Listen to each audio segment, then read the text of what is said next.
In today's video, I'll be showing you how to get 1000 ELO.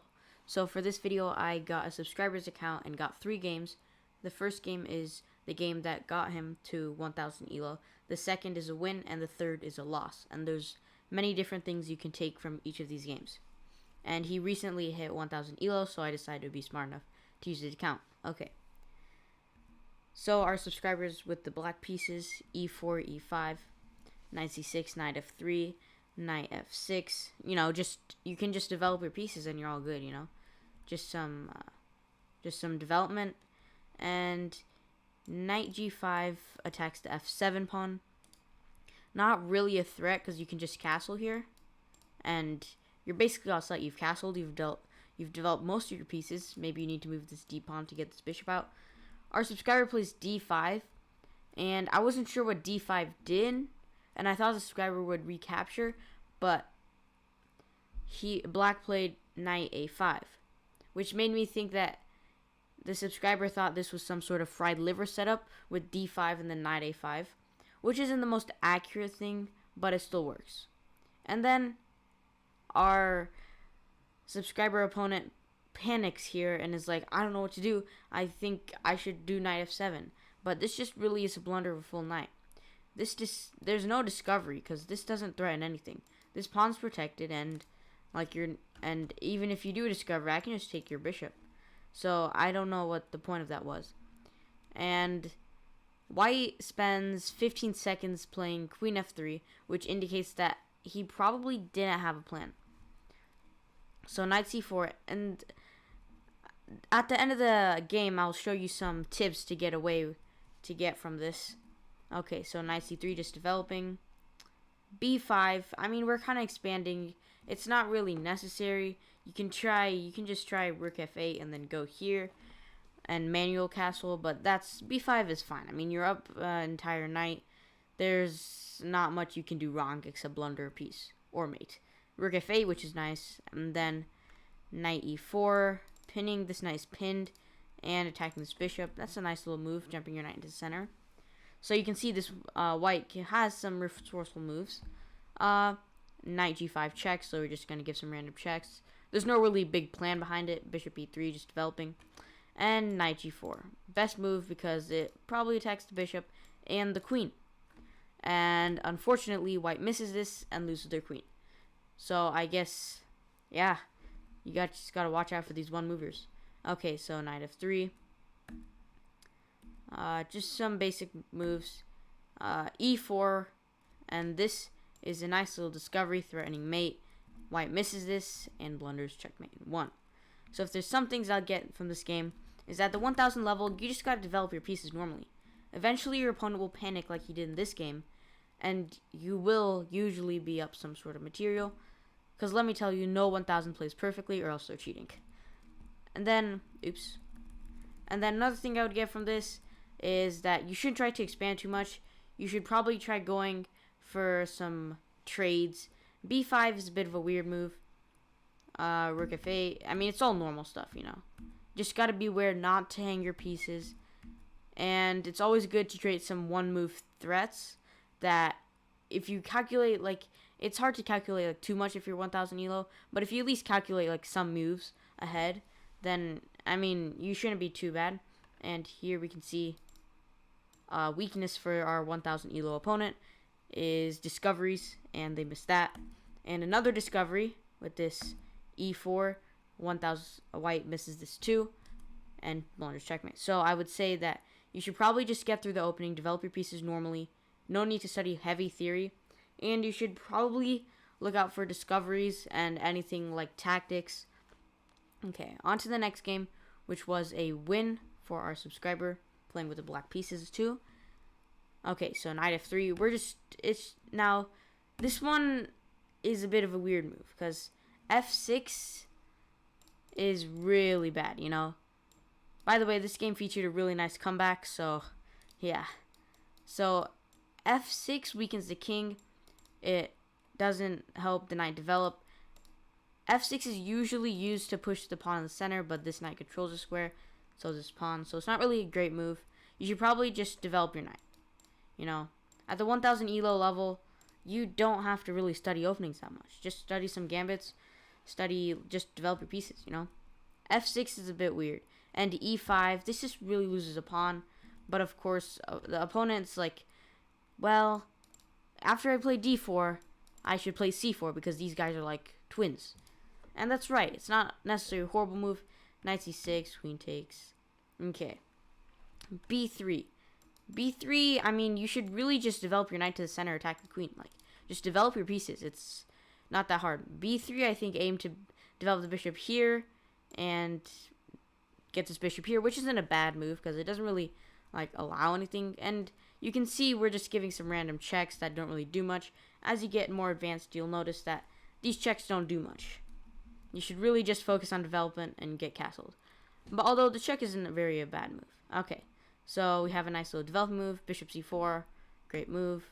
Castles. Bishop E6 isn't a bad move, but I think that he's trying to castle, but the problem is you can simply move your knight to the center and attack the queen, which, oh, whoops. Okay, I hope you didn't see that too long. Which white does with knight E4. Okay, queen moves back. Now, taking is a mistake because you should probably keep this tension. So what if he takes? You have these connected passed pawns, which will prove good in the endgame. But white takes and attacks the bishop, moves back. Long castles is actually a nice move, because I think black might have noticed that if you castle here, I mean, some of white's pieces could get in the game. There are knights, there are queens. So long castles, but the problem with long castles is that these pawns are pretty far, like, can get really far. And meanwhile, this doesn't really do much, because it's really safe, it looks like, because all of white's pieces are on the kid side. It's probably prepared to protect the king, but that's okay. Queen B5, there's not much to it except it gets closer to the king. We take on D4, knight D6. Okay, some trades. Winning a pawn, good.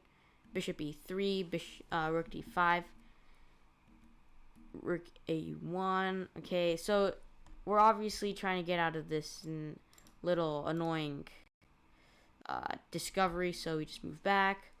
And the first mistake. White just thinks, okay, well, if he takes, I'm going to take. But black here finds a very nice move, rook A5, which forks both the queen and the bishop, protected by the knight. So you notice tactics are very important. As in all levels. If you want to get to any level, you should probably study your tactics. Whether it be 2,000 ELO, 1,000 ELO, 500 ELO, you should always study your tactics. Okay, rook A7. Nothing too important here. We have some trades. We're already up a piece. Surely nothing can go wrong. Rook E1 and the blunder. Black misses a tactic. So he attacks the queen, thinking, okay, queen moves. But where does the queen move? It gives a check.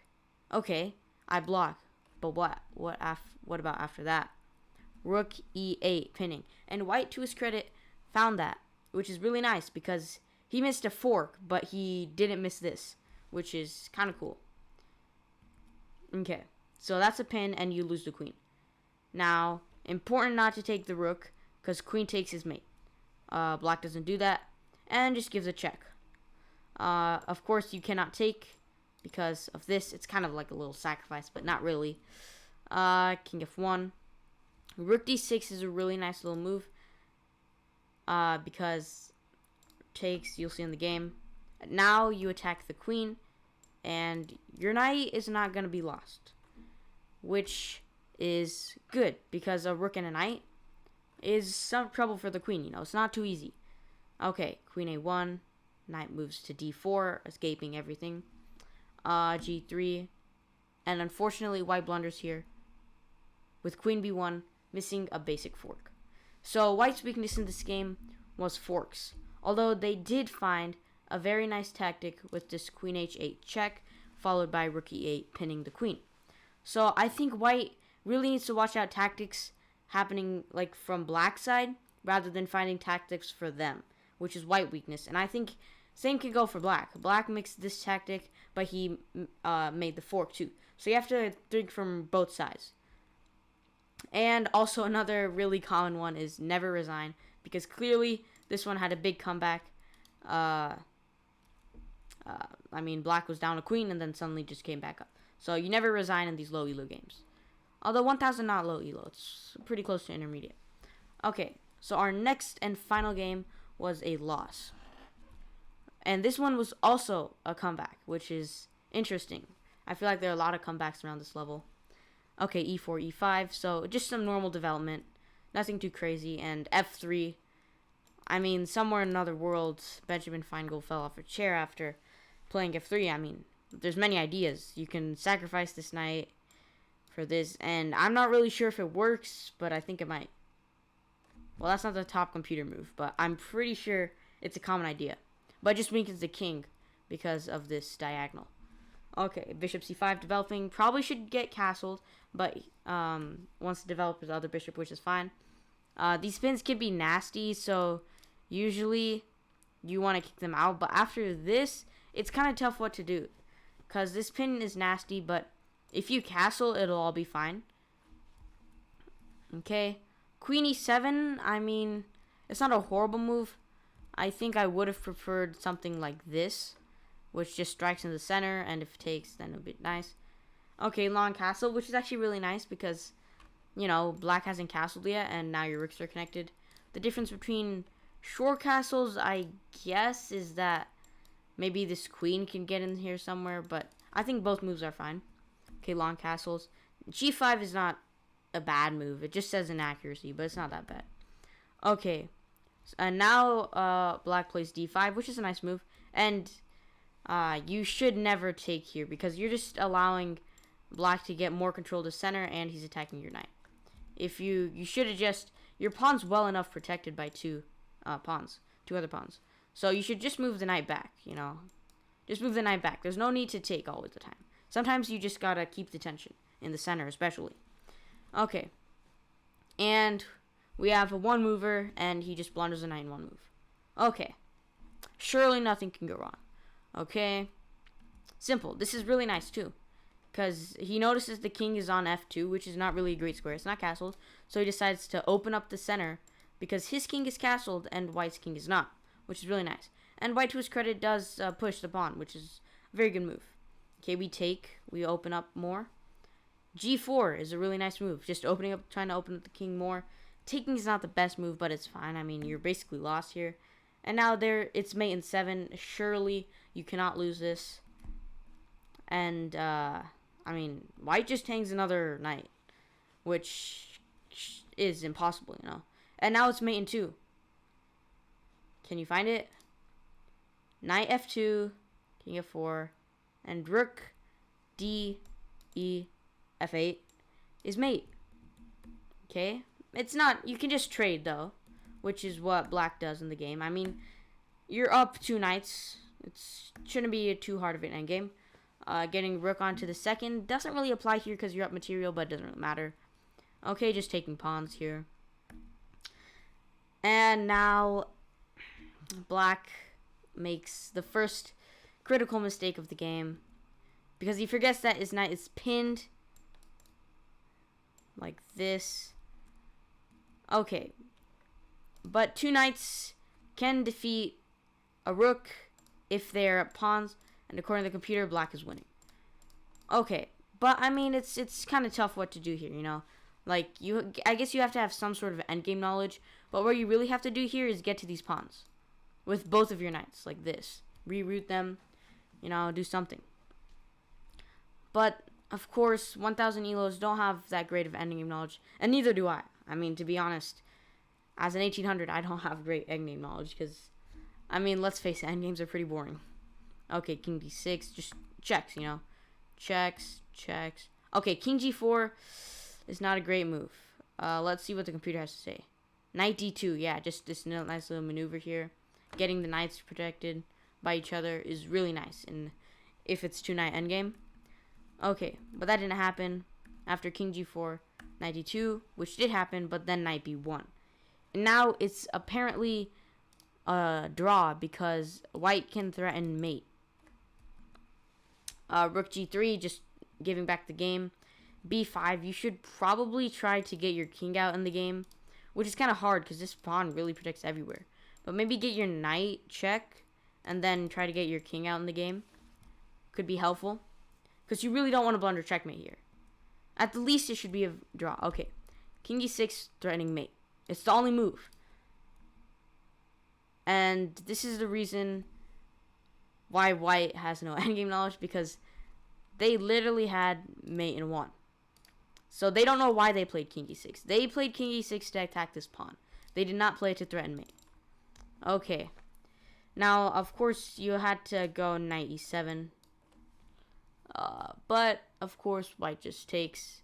And now, black missed it once. He's surely going to miss it twice, especially when it's like this, when you just capture another pawn. It's mate again. So, now, white finds a fork. So, now he's winning. This is mate again. Rook b8, simply mate. But, of course, he just takes southern knight. And according to the computer, it should be a draw. But it's not really clear, because what you have to do is gobble this pawn, and then these 3 pawns, even though they're isolated, or one of them's isolated, this knight can help one of them, and these 2 connected pass pawns will just run up the board. And the computer says to be a draw, but I think this can be a win if played. Now, again, there's mate, so you should probably try going here, but it's okay. I think the best move actually would probably be c6. Defending this pawn and creating escape square. That's okay. Knight c3, mate in 1. Oh my gosh. Like, it's clear. I mean, it could have been a misclick, but I doubt it, because white spent 24 seconds on this move. Just 1 square away, but I guess he wanted to get rook on the 7th, which is common. Okay, now there's no more checkmate threats. Okay, knight b5. Now, I thought he might have tried to play this to pin, but, I mean, after this, nothing too big. Okay, rook a4, just simply defending this pawn. Okay, c6, just defending everything. Okay, so the rest of the moves are pretty self-explanatory. And this is where critical moment. Okay, so we probably noticed that this king is moving here to attack this knight. Unfortunately, black misses that and goes king b2. I don't know what the thought process here was. You should probably just give a check. But this is a tough endgame, because rook and knight, it's tough, you know, like, I don't know if, I don't even know if I could draw this, but, yeah. King b2, I don't think you should blunder knight, though. Okay. And, of course, white does know, with some shaky stuff, does kind of know how to checkmate with the rook, so you should probably learn your basic checkmates if you want to become 1000 ELO. Okay, and it's mate. So, of course, there were one-move blunders. For example, there was this knight e3 moment around here. Yeah, knight e3. Just a one-mover. Okay, and now, very nice technique by black. Opening up the king, noticing it's not castled. Now, you should probably study your checkmates, because there was mate in 2, like this and this. But that's okay. Trading down when you're at material is common. And probably got to be aware of those pins, because he forgot that this was pinned. This knight is pinned to this rook. Kind of forgot about that, which is okay. It happens. Okay, and then probably got to study some endgame knowledge, but honestly, I can't even complain about the endgames, but I mean, come on. He was 1 square away from checkmate, which is kind of crazy, because you should definitely see that if you're 1000. But it's okay. So definitely some checkmates and like one movers, not hanging your pieces, is what I would recommend if you want to become 1000 ELO. Okay, so these are basically all the feedback I have from these games. I hope you enjoyed this video, and see you later.